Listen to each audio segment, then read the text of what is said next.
Account create করার পরে আমাদের সামনে এরকম একটা ইন্টারফেস আসবে। দেন আমরা আমাদের পছন্দের প্যাকেজটিকে অ্যাক্টিভ করব। আমাদের পছন্দের প্যাকেজটি অ্যাক্টিভ করার জন্য আমরা এখানে প্ল্যান্স অ্যান্ড রিনিউয়ালে যাব। প্ল্যান্স অ্যান্ড রিনিউয়ালে আসার পরে আমরা আমাদের প্রয়োজনীয় প্রোডাক্ট অনুযায়ী আমাদের প্যাকেজ সিলেক্ট করব। তো এখানে আমাদের প্রত্যেকটা প্যাকেজের সাথে ইনক্লুডেড প্রোডাক্ট দেওয়া আছে। তো এখান থেকে আমি স্মার্ট এআই প্যাক সিলেক্ট করলাম। দেন প্যাকেজ সিলেক্ট করার পরে আমাদের সামনে এখানে প্যাকেজের ডিউরেশন আছে। তো এখানে আমরা আমাদের পছন্দ মতো যে কোনো একটা ডিউরেশন সিলেক্ট করে নেব। তো আমি এখানে 30 দিন সিলেক্ট করলাম। দেন যেটা আমাদের লাস্ট স্টেপ সেটা হলো পেমেন্ট।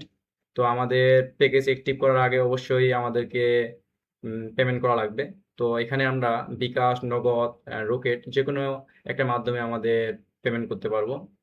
দেন পেমেন্ট কমপ্লিট হয়ে গেলে আমরা এখানে সাবমিট পেমেন্ট ফর রিভিউ তে ক্লিক করার পরে আমাদের সামনে এরকম একটা ড্যাশবোর্ড আসবে যেখানে আমাদের স্ট্যাটাস পেন্ডিং থাকবে, যেটা সর্বোচ্চ 1 থেকে 2 মিনিটের মধ্যে অ্যাপ্রুভ হয়ে যাবে। অ্যাপ্রুভ হয়ে গেলে আমরা এখানে আমাদের মাই সাবস্ক্রিপশনে আমাদের প্যাকেজের স্ট্যাটাস দেখতে পাবো।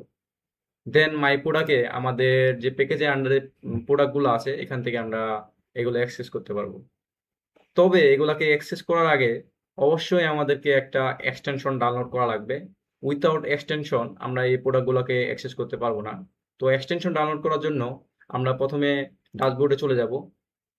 ড্যাশবোর্ডে আসার পরে একদম আমরা সবার শেষের দিকে চলে যাব।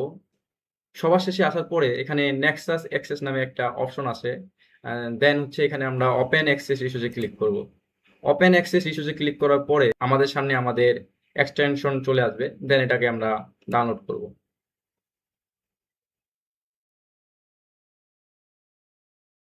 এটা ডাউনলোড কমপ্লিট হয়ে গেলে আমরা এখন এখান থেকে মেনু বারে আমরা এক্সটেনশন, দেন হচ্ছে ম্যানেজ এক্সটেনশনে যাব। ম্যানেজ এক্সটেনশনে আসার পরে আপনি প্রথমে যেটা করবেন, ডেভেলপার মোড অন করে নেবেন। ডেভেলপার মোড অন না করলে এক্সটেনশনটি ইনস্টল করতে পারবেন না, এজন্য মাস্ট এটাকে অন করে নেবেন। দেন আরেকটা জিনিস এখানে খেয়াল করবেন, আপনার এখানে প্রিভিয়াস কোনো এক্সটেনশন ইনস্টল আছে কিনা। যদি আপনার প্রিভিয়াস কোনো এক্সটেনশন ইনস্টল থাকে অবশ্যই এটাকে রিমুভ করে নেবেন। কারণ আমাদের যে এক্সটেনশনটা আছে এটা হচ্ছে প্রিভিয়াস কোনো এক্সটেনশন ইনস্টল থাকলে এটা অনেক সময় ইনস্টল হতে সমস্যা করে।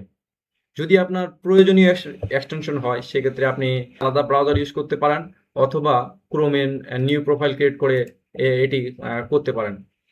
তো এখন আমরা যেটা করব, এখানে ডাউনলোড থেকে আমাদের যে এক্সটেনশনটি আছে এটা এখানে ড্রপ করব, এবং ড্রপ করার সাথে সাথে আমাদের এক্সটেনশনটি এখানে ইনস্টল হয়ে যাবে এবং আমাদের ওয়েবসাইটটি লোড নেবে।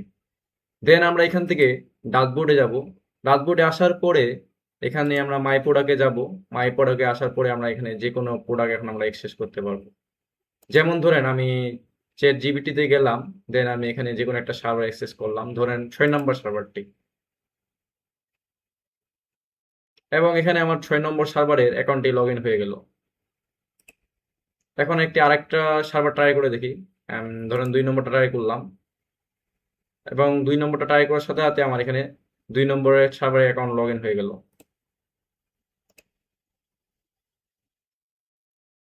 এইভাবে আপনি প্রত্যেকটি সার্ভার অ্যাক্সেস করতে পারবেন।